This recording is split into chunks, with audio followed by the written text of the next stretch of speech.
Dalilnya di Quran surah ketiga tadi ayat 31. Qul in kuntum tuhibbunallaha fattabi'uni yuhibbukumullahu wa yaghfir lakum dzunubakum. Katakan Muhammad pada umatmu, jika serius mencintai saya, maka buktikan cinta itu dengan mengikuti tuntunan-tuntunan yang engkau bawa, maka dengan itu aku akan mencintai mereka.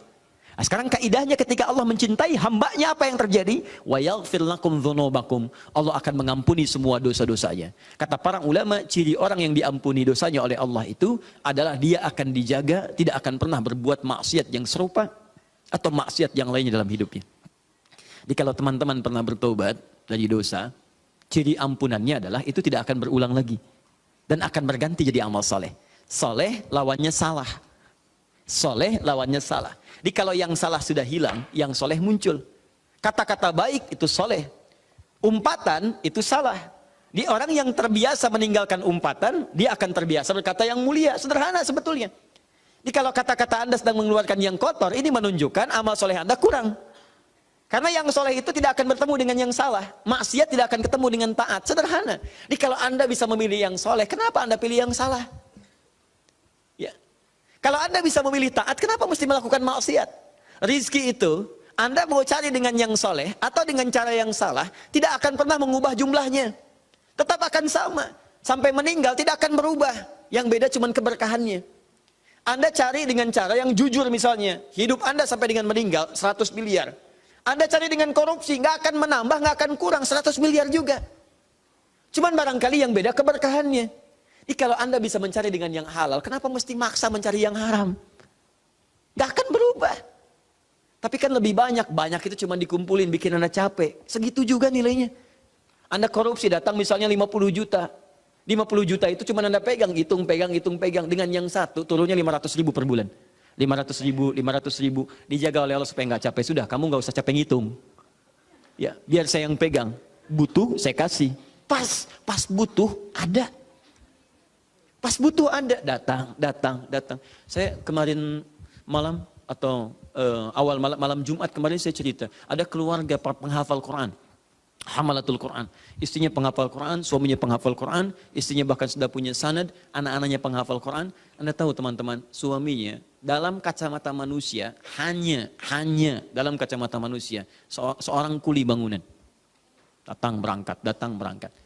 Bawa uang cuma 500 ribu, Bu. 500 ribu ke rumah.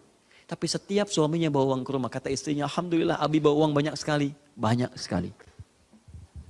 Istrinya kadang ke sawah, nanam padi, bawa kayu. Itu saya pernah lihat gambarnya bawa kayu itu selalu begini, Masya Allah, luar biasa. Tapi dahsyatnya, Anda berkunjung ke tempatnya, selalu tersaji makanan yang beraneka ragam. Kue ini, makanan ini, dan sebagainya. Dan berkah hidupnya. Enak gitu. Nikmat. Jadi saya katakan pada Anda, kalau Anda sudah mendekat kepada Allah menjadi hamba yang dicintainya, Anda nggak akan susah dalam kehidupan dunia. Dan di antara caranya ini, astagfirullah. Kalau Anda sudah dicintai oleh Allah, mohon maaf ya, jangankan kemudahan hidup, doa Anda seketika sebelum meminta sudah Allah kabulkan. Saya pernah katakan pada Anda seorang tukang roti yang merindukan Imam Ahmad. Tukang roti ini kemudian, Imam Ahmad itu punya kejadian yang unik teman-teman sekalian. Ya, saya pernah kisahkan beberapa kali kisah ini. Itu satu kali ada dorongan di hatinya untuk pergi ke Mesir. Berangkat aja. Begitu berangkat, capek beliau istirahat di dalam satu masjid. Faqih, ahli fikih, ulama besar. Tapi barangkali namanya sampai duluan kepada banyak orang sebelum kelihatan gambarnya atau wajahnya. Sosoknya belum pernah terlihat, tapi namanya menembus batas penglihatan orang lain. Hampir semua kalangan kenal dengan Imam Ahmad. Kenal dalam pengertian, pernah mendengar namanya. Tapi belum pernah melihat sosoknya. Tiba-tiba ketika istirahat di dalam masjid, marbot masjidnya mengatakan, keluar dari sini. Keluar. Karena belum pernah lihat Imam Ahmad sebelumnya. Imam Ahmad tidak pernah mengatakan, saya Imam Ahmad. Tidak. Ya, tapi kata beliau, saya hanya beristirahat. Karena tahu fikihnya. Tidak, kamu keluar dari sini. Maka ketika beliau keluar, istirahat di alas di luar itu. Di pelataran. Diusir juga. Rawah katanya. Di bahasa Arab itu ada 3 cara minta orang pergi. Ya, untuk keluar. 1 ukhruj atau idhab, pergi. Yang kedua barah, keluar. Ya, kalau sudah barah itu sudah agak kasar. Ya, udah agak kasar tuh, ya. Ukhruj, Anda diam. Barah, Saya bukan Barno, saya Husain. Bukan, itu kasar namanya.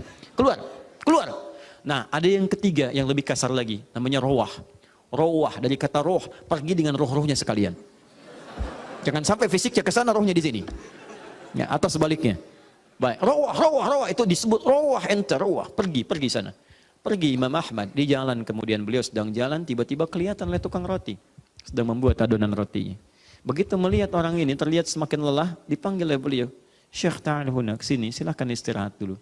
Imam Ahmad istirahat merebahkan, kemudian sambil melirik kepada tukang roti ini, dia setiap membuat adonan roti, dia beristighfar kepada Allah. Astagfirullah, astagfirullah, astagfirullah. Imam Ahmad paham dengan faidah ini. Tapi beliau ingin mendengar apa yang diucapkan tukang roti ini lewat lisannya. Maka bertanyalah kepada tukang roti ini. Perhatikan kalimatnya. Ma faidatu istighfarika ya Syekh.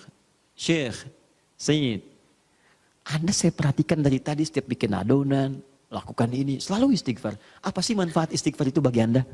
Apa manfaat istighfar itu bagi Anda? Perhatikan kalimatnya. Wallahi, kata tukang roti ini, wallahi tidak pernah saya mengamalkan istighfar dalam setiap pekerjaan saya kecuali semua doa-doa saya dikabulkan oleh Allah Subhanahu wa taala. Kecuali satu sampai hari ini yang belum terjadi. Dan saya mohon kepada Allah, imma saya sebelum meninggal atau yang saya doakan sebelum meninggal untuk bisa berjumpa dengan saya. Apa doanya itu? Saya memohon kepada Allah untuk berjumpa dengan Imam Ahmad bin Hanbal. Baik itu sebelum saya wafat atau sebelum beliau diwafatkan oleh Allah Subhanahu wa taala. Kata Imam Ahmad, Allahu Akbar. Jadi ini yang membuat saya datang ke sini karena istighfarmu. Karena istighfar yang kau lakukan itu yang mendorong saya datang ke sini. Itu yang menjadikan saya dikeluarkan dari masjid. Itu yang mendorong saya kemudian datang ke tempat ini. Karena istighfar yang kau lakukan. Masya Allah. Dan jangan lakukan itu kepada saya.